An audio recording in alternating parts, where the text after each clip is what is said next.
Pernahkah Anda melihat tanaman tebu yang dibalut dengan daunnya sendiri?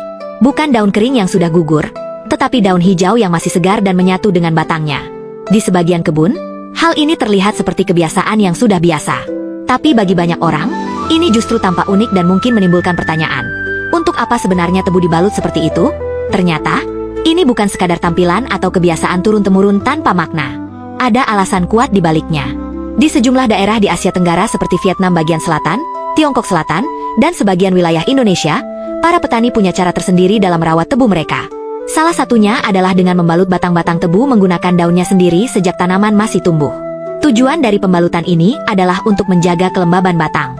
Tebu adalah tanaman yang menyimpan banyak air dan gula. Jika terlalu sering terpapar panas secara langsung, batangnya bisa kehilangan kandungan air lebih cepat, terutama di musim kemarau. Dengan balutan daun, batang tebu terlindungi dari sinar matahari, sehingga tetap segar sampai waktu panen tiba. Selain itu, daun-daun yang melilit batang juga berfungsi melindungi bagian-bagian penting dari tanaman, seperti mata tunas. Bagian ini cukup sensitif terhadap cuaca panas maupun serangan hama. Pembalutan dengan daun juga menciptakan kondisi mikroklimat di sekitar batang. Suasana yang lebih lembab dan sejuk, yang sangat baik untuk pertumbuhan batang yang lurus dan sehat. Yang menarik, pembalutan ini tidak hanya dilakukan pada satu batang tebu saja. Dalam satu rumpun, biasanya tumbuh beberapa batang sekaligus, saling berdekatan, dan semuanya dibalut dengan rapi. Praktik ini cukup berbeda dari penanaman tebu skala besar yang cenderung menanam satu batang per lubang secara berjajar. Pada teknik seperti ini, satu rumpun bisa menghasilkan batang dalam jumlah lebih banyak, dengan perawatan yang dilakukan bersama-sama. Meski teknik ini terkesan sederhana, sebenarnya ini menunjukkan pemahaman petani terhadap perilaku tanaman dan lingkungannya. Tanpa alat-alat modern, tanpa sensor, mereka bisa menerapkan metode alami yang mampu menjaga kualitas hasil panen. Di Tiongkok bagian selatan, misalnya, para petani sudah lama menggunakan cara ini, terutama di daerah Guangxi dan Yunnan. Tebu yang dibudidayakan di sana umumnya bukan untuk pabrik gula besar, melainkan untuk dijual sebagai tebu segar, langsung ke pasar. Karena itu, kualitas batang sangat diperhatikan.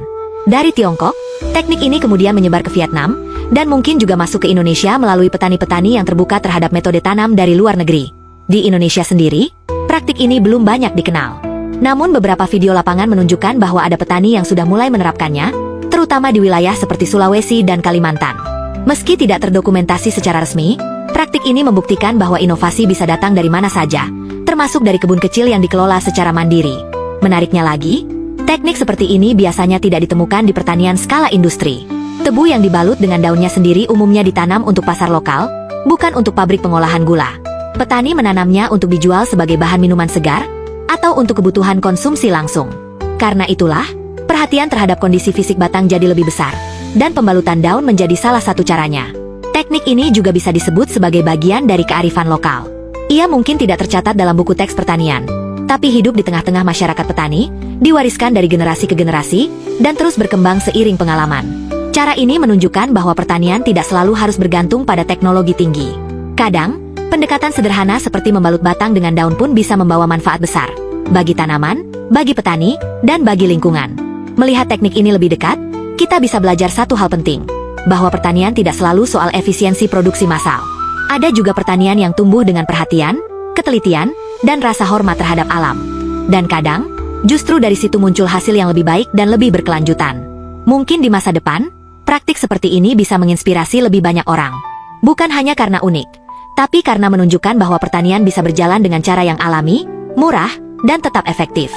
Siapa tahu, dari balutan daun sederhana inilah, kita bisa menemukan ide besar tentang masa depan pertanian yang lebih bijak.